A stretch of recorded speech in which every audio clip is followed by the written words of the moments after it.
जम्मू कश्मीर के गांदरबल में आतंकी हमला। आतंकियों ने एक डॉक्टर समेत 6 प्रवासी मजदूरों की गोली मारकर हत्या की। एक निर्माणाधीन सुरंग के पास हुआ हमला। हमले के बाद सुरक्षा बलों ने की इलाके की घेराबंदी। आतंकियों की तलाश में सर्च ऑपरेशन जारी। गांदरबल में हुए आतंकी हमले पर सीएम उमर अब्दुल्ला ने जताया दुख। कहा कि हमले की करता हूं कड़ी निंदा। सीएम उमर अब्दुल्ला ने लिखा कि स्थानीय और गैर स्थानीय कई मजदूर हुए हैं घायल। गंभीर रूप से घायलों को श्रीनगर के SKIMs पर भर्ती कराया गया है। जम्मू कश्मीर के LG मनोज सिन्हा ने भी हमले की निंदा की। कहा कि आतंकवादियों को चुकानी पड़ेगी भारी कीमत। मनोज सिन्हा ने लिखा कि आतंकियों को बख्शा नहीं जाएगा। जम्मू कश्मीर पुलिस, सेना और सुरक्षा बलों को दी गई है पूरी आजादी। गृह मंत्री अमित शाह ने आतंकी हमले को बताया कायरतापूर्ण। कहा कि आतंकियों को कड़ी प्रतिक्रिया का सामना करना पड़ेगा। कांग्रेस महासचिव प्रियंका गांधी ने हमले को बताया निंदनीय। कहा कि इस घटना के खिलाफ पूरा देश एकजुट है। महाराष्ट्र चुनाव के लिए बीजेपी ने पहली लिस्ट जारी की। 99 उम्मीदवारों का ऐलान। नागपुर साउथ वेस्ट से देवेंद्र फडणवीस को उतारा। कमाठी से चंद्रशेखर बावनकुले, जामनेर से गिरीश महाजन, घाटकोपर पश्चिम से राम कदम, वांद्रा पश्चिम से आशीष सिलार को उतारा गया। मलाबार हिल से मंगल प्रभात लोढ़ा, कोलाबा से राहुल नार्वेकर, कंकावली से नितेश राणे, पनवेल से प्रशांत ठाकुर को बीजेपी ने टिकट दिया है। टिकट मिलने पर राहुल नार्वेकर के ओर से कार्यकर्ताओं ने जश्न मनाया। राहुल ने पीएम और शीर्ष नेतृत्व का आभार जताया। महाराष्ट्र बीजेपी चीफ चंद्रशेखर बावनकुले बोले, महिला और किसानों के लिए हमारी सरकार ने बहुत काम किए हैं, वो हमें देंगे वोट। आज महाविकास अघाड़ी की होगी संयुक्त प्रेस वार्ता। सीट फॉर्मूले की हो सकती है घोषणा। उम्मीदवारों के नाम का भी ऐलान संभव। सीट बंटवारे पर कांग्रेस की तरफ से हो रही देरी से उद्धव ठाकरे खफा। आज शाम तक कांग्रेस के जवाब का इंतजार। जवाब आया तो ठीक है, नहीं तो अपनी पहली लिस्ट जारी करेंगे। सीटों के बंटवारे पर बोले एनसीपी शरद गुट के नेता अनिल देशमुख, महाविकास अघाड़ी में कोई विवाद नहीं है। शिवसेना और कांग्रेस की हुई बैठक। अनिल देशमुख ने कहा कि बहुत सारी सीटों पर हो चुका है फैसला। एक बार फिर से चर्चा के बाद कुछ सीटों में सूची जारी करेंगे। झारखंड महाराष्ट्र के लिए कांग्रेस CEC की बैठक आज शाम 5 बजे होगी। बैठक में नाना पटोले वाला साहेब थोराट समेत कई नेता शामिल होंगे। असम और मध्य प्रदेश उपचुनाव के लिए कांग्रेस उम्मीदवारों की घोषणा। असम की 4 और MP की 2 सीटों के लिए उम्मीदवारों की लिस्ट जारी की। 13 नवंबर को है उपचुनाव। झारखंड विधानसभा चुनाव के लिए आजसू पार्टी की पहली लिस्ट जारी। 8 उम्मीदवारों के नामों की घोषणा। पार्टी सुप्रीमो सुदेश महतो सिल्ली से लड़ेंगे चुनाव। लोकसभा चुनाव ट्रेलर था, पिक्चर अभी बाकी है। प्रियंका चतुर्वेदी का बयान। शिवसेना युवेटी को कांग्रेस ने दिया झटका। प्रवक्ता किशोर कन्हारे कांग्रेस में शामिल हुए। झारखंड में सीट बंटवारे पर बोले RJD सांसद मनोज झा, कुछ फैसलों से फासला है, वो भी निपट जाएगा। हम राजनीतिक नैया को डूबने नहीं देंगे। अंत तक एकजुट होकर चुनाव लड़ने की कोशिश करेंगे, मनोज झा का बयान। JMM सांसद महुआ माझी का दावा, झारखंड चुनाव में हमारी पार्टी जीतेगी। महुआ माझी ने बीजेपी पर निशाना साधा। कहा कि उसके पास उम्मीदवारों की कमी है। झारखंड में इंडिया अलायंस 2/3 बहुमत से जीतेगा। बिहार कांग्रेस चीफ अखिलेश सिंह ने जताई उम्मीद। झारखंड से बीजेपी सांसद दीपक प्रकाश बोले, इंडिया अलायंस स्वार्थों का गठबंधन है, इसको जनता से कोई मतलब नहीं है। झारखंड में NDA की सरकार बनेगी। जनता विकास के लिए बीजेपी को देगी वोट। छत्तीसगढ़ के डिप्टी CM वरुण साव का बयान। इंडिया अलायंस से भ्रष्टाचारियों का अलायंस है। सोरेन सरकार से जनता त्रस्त है, अरुण साव ने साधा निशाना। बिहार में विधानसभा की 4 सीटों पर उपचुनाव। महागठबंधन ने उम्मीदवारों का ऐलान किया। इमामगंज से राजेश मांझी, बैलगंज से विश्वनाथ कुमार सिंह, रामगढ़ से अजीत सिंह, तरारी से राजू यादव को बनाया कैंडिडेट। RJD सांसद मीसा भारती का दावा, उपचुनाव में बिहार की 4 सीट पर इंडिया अलायंस जीतेगा। इमामगंज उपचुनाव के लिए हम पार्टी ने दीपा मांझी को अपना कैंडिडेट बनाया है। केंद्रीय मंत्री जीतन राम मांझी की अपनी बहू को सौंपा है सिंबल। बुधनी से रमाकांत भार्गव को टिकट मिलने पर बोले, शिवराज चौहान के बेटे कार्तिकेय पूरे समर्पण से चुनाव प्रचार करूंगा। वायनाड से बीजेपी कैंडिडेट नाव्या हरिदास बोली, चुनाव में प्रियंका गांधी को कड़ी टक्कर दूंगी। नाव्या हरिदास का बयान, राहुल गांधी ज्यादातर समय गायब ही रहते हैं, प्रियंका जीतेंगी तो वही हाल होगा। बंगाल उपचुनाव के लिए TMC ने 6 कैंडिडेट का ऐलान किया है। मेदिनीपुर से सुजॉय हाजरा को दिया है टिकट। बहराइच हिंसा मामला पहुंचा सुप्रीम कोर्ट। बुलडोजर एक्शन पर रोक की मांग, आज होगी सुनवाई। इलाहाबाद हाई कोर्ट का बड़ा फैसला, बहराइच में बुलडोजर एक्शन पर 15 दिन तक लगाई गई है रोक। बहराइच में अवैध निर्माण पर नोटिस देने का मामला, सपा सांसद अवधेश प्रसाद बोले, कानून में कहीं भी बुलडोजर का प्रावधान नहीं है। बुलंदशहर में नुपुर शर्मा का बयान, बोले कि बटेंगे तो कटेंगे। बहराइच में रामगोपाल मिश्रा की मौत के बाद योगी सरकार की कार्रवाई का समर्थन किया। ब्राह्मण समाज को संबोधित करते हुए नुपुर शर्मा ने कहा कि क्या किसी को 35 गोलियां मार देना ठीक है, वो भी महज एक झंडे के उखाड़ देने पर। कानून किसी की निर्मम हत्या की इजाजत नहीं देता।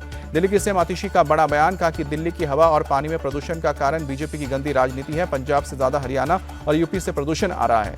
CM आतिशी के बयान पर मुख्यमंत्री नायब सिंह सैनी का पलटवार, कहा कि अपनी गलतियां दूसरों पर मरने की आप सरकार की आदत है। CM नायब सिंह ने पूछा दिल्ली सरकार से सवाल, यमुना एक्शन प्लान के नाम पर दिए गए 6,000 करोड़ रुपए, दिल्ली सरकार ने उन पैसों का क्या किया। सीएम आतिशी पर यूपी के मंत्री दयाशंकर सिंह का निशाना, कहा कि अपनी गलतियां छुपाने के लिए दिल्ली की सीएम और उनके मंत्री बोलते हैं झूठ। मंत्री दयाशंकर ने कहा कि एनसीआर में सुप्रीम कोर्ट के निर्देशों के तहत चल रही है सीएनजी और इलेक्ट्रिक बसें, फिर दिल्ली सरकार सबसे भ्रष्ट। यूपी के मंत्री ओपी राजभर बोले, पंजाब सरकार किसानों से बात कर पराली जलाना रोके, दिल्ली और पंजाब सरकार वायु प्रदूषण रोकने का समाधान ढूंढे। हरियाणा में पराली जलाने का सिलसिला जारी, करनाल के एक खेत में पराली जलाने की घटना सामने आई। वाराणसी में आरजे शंकरा आई हॉस्पिटल का पीएम ने किया उद्घाटन, 6,700 करोड़ रुपए के विकास परियोजनाओं का उद्घाटन शिलान्यास भी किया। छत्तीसगढ़ के आदिवासी क्षेत्र सरगुजा की हवाई कनेक्टिविटी मिली, पीएम ने दरिमा में मां महामाया हवाई अड्डे का वर्चुअल उद्घाटन किया।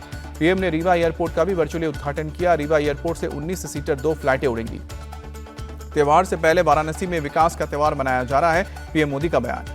पीएम ने यूपीए सरकार पर निशाना साधा, कहा कि 10 साल पहले घोटालों की बात होती थी, आज जनता का पैसा विकास में खर्च हो रहा है। पीएम ने सपा और कांग्रेस सरकार पर उठाया सवाल, कहा कि 10 साल पहले काशी को विकास के लिए तरसाया जाता था। सीएम योगी बोले, रोजाना काशी का विकास हो रहा है, यहाँ विकास के कई काम हुए हैं। शंकरा नेत्र हॉस्पिटल के उद्घाटन के मौके पर कांची कामकोटी पीठ के शंकराचार्य शंकर विजेंद्र सरस्वती स्वामी भी थे मौजूद। प्रधानमंत्री मोदी ने जमकर तारीफ की। शंकराचार्य ने कहा कि भगवान ने नरेंद्र मोदी को आशीर्वाद दिया और उनके नेतृत्व वाली सरकार इंडिया का अर्थ नरेंद्र दामोदास मोदी का अनुशासन है। संगठनात्मक चुनाव की तैयारियों की समीक्षा के लिए जेपी नड्डा ने बुलाई बैठक, आज बीजेपी मुख्यालय में होगी मीटिंग। पश्चिम बंगाल की मुख्यमंत्री ममता बनर्जी ने जूनियर डॉक्टर्स को आज नवान्नों में मिलने के लिए आमंत्रित किया है। इससे पहले प्रदर्शनकारी डॉक्टर्स ने सरकार को 72 घंटे का अल्टीमेटम दिया था। केंद्रीय मंत्री अमित शाह आज राष्ट्रीय पुलिस स्मारक पर शहीद पुलिसकर्मियों को श्रद्धांजलि देंगे। पुलिसकर्मियों के बलिदान को देश कर रहा है नमन। महाराष्ट्र के पुणे में एक सभा को संबोधित करते हुए चीफ जस्टिस चंद्रचूड़ का बयान, अयोध्या के फैसले को लेकर कहा कि भगवान से रास्ता दिखाने के लिए कहा था। दिल्ली के जंतर मंतर पर आजाद समाज पार्टी का प्रोटेस्ट, यति नरसिम्हानंद की गिरफ्तारी की मांग की। सपा चीफ अखिलेश यादव ने बीजेपी को घेरा, कहा कि बीजेपी का हर निर्माण कार्य भ्रष्टाचार की भेंट चढ़ा। अखिलेश के बयान पर बोले deputy CM Brajesh Pathak, road infrastructure के मामले में यूपी नंबर 1 बनने की तरफ अग्रसर। हरियाणा के सीएम नायब सिंह सैनी ने कहा कि स्थानीय निकाय और पंचायती विभाग के अधिकारियों के साथ बैठक की, पंचायत विभाग के कामों की समीक्षा हुई। बिहार में जहरीली शराब कांड पर बोले आरजेडी चीफ लालू यादव, लोग मर रहे हैं और राज्य में सरकार नाम की चीज नहीं है। जेडीयू नेता मनीष वर्मा बोले, जहरीली शराब से मौत का शराबबंदी से कोई लेना देना नहीं है। जेडीयू नेता खालिद अनवर के बयान पर बोले गिरिराज सिंह, जेडीयू आरजेडी कांग्रेस और बीजेपी के हिंदू हमारे साथ है, यात्रा राजनीतिक नेताओं या पार्टियों की नहीं है। भागलपुर के संहोला में मंदिर की मूर्ति को नुकसान पहुंचाने का मामला, गिरिराज सिंह बोले इसके पीछे आरजेडी और कांग्रेस के लोग। दिल्ली के रोहिणी में सीआरपीएफ स्कूल के पास हुए धमाके का सीसीटीवी वीडियो सामने आया। वीडियो में 2 पार्क की गई गाड़ियां दिखी है। पास से स्कूटर गुजरने के बाद हुआ धमाका। धमाके में कोई हताहत नहीं। एनआईए और एनएसजी की टीम टेरर एंगल से जांच कर रही है। शुरुआती जांच में क्रूड बॉम्ब जैसा मटेरियल मिला। ब्लास्ट के बाद दिल्ली में हाई अलर्ट, बड़े बाजारों की बढ़ाई गई है सुरक्षा। ब्लास्ट वाली जगह पहुंचे बीजेपी नेता विजेंद्र गुप्ता, अधिकारियों से बात करके हादसे की वजह जानी। बम धमाके की घटना पर बोले, दिल्ली के एलजी, मैं आश्वासन देता हूं दोषियों को कड़ी सजा मिलेगी। ब्लास्ट पर भड़की दिल्ली की सीएम आतिशी, बीजेपी से पूछा ये क्या हो रहा है, दिल्ली का हाल मुंबई जैसा क्या? बीजेपी सिर्फ दिल्ली सरकार का काम रोकने में लगी है, अपना एक भी काम नहीं करती है, सीएम आतिशी का आरोप। दिल्ली के मंत्री सौरभ भारद्वाज का बयान, एलजी साहब से कानून व्यवस्था नहीं संभल रहा है तो इस्तीफा दें। बाबा सिद्दीकी हत्याकांड में गिरफ्तार 3 आरोपी धर्मराज कश्यप, गुरमेल सिंह और प्रवीण लोनकर की आज फिर कोर्ट में होगी पेशी। पुलिस आरोपियों की मांग कर सकती है कस्टडी।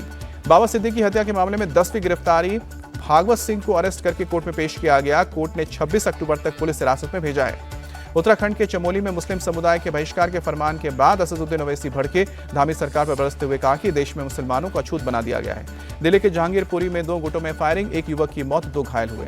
आईडी ब्लास्ट में आईटीबीपी के 2 जवानों की मौत पर बोले कांग्रेस नेता टीएस सिंहदेव, सरकार को इसके खिलाफ उठाने होंगे सख्त कदम। दिल्ली के नागलोई नजफगढ़ रोड पर स्थित एक जूता फैक्ट्री में लगी आग, लाखों रुपए का सामान जला। यूपी के बागपत में एक रिसाइकल प्लास्टिक बैग फैक्ट्री में लगी आग, किसी के हताहत होने की खबर नहीं। यूपी के सीतापुर में चला बुलडोजर, अवैध अतिक्रमण कर दुकान और ढाबे बना रखे थे।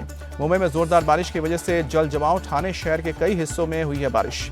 तमिलनाडु में भी झमाझम बारिश ने बढ़ाई परेशानी, मदुरई के कुछ हिस्सों में बारिश की वजह से सड़कों पर भरा पानी।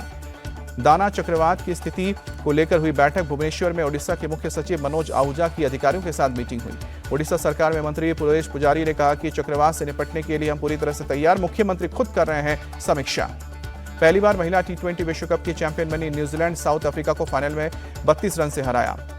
अमेलिया केर बनी player of the match. 43 run बनाकर झटके 3 विकेट। पहले बैटिंग करते हुए न्यूजीलैंड ने बनाए थे 158 रन। 20 ओवर में 126 रन ही बना सकी साउथ अफ्रीका। खेल मंत्री मनसुख मंडाविया ने 300 बेड वाले गर्ल हॉस्टल का उद्घाटन किया। साई के लक्ष्मीबाई नेशनल कॉलेज में बना है हॉस्टल। पीएम मोदी के नेतृत्व में भारत खेल के क्षेत्र में आगे बढ़ रहा है। हमने कई प्रोग्राम शुरू किए हैं, खेल मंत्री मांडविया का बयान। बेंगलुरु टेस्ट में भारत की शर्मनाक हार। न्यूजीलैंड ने 8 विकेट से जीता है मैच। 36 साल बाद घर में न्यूजीलैंड से टेस्ट हारी टीम हारी है। टीम इंडिया ने कीवियों को दिया था 107 रन का लक्ष्य। न्यूजीलैंड ने 2 विकेट खोकर ही लक्ष्य हासिल किया।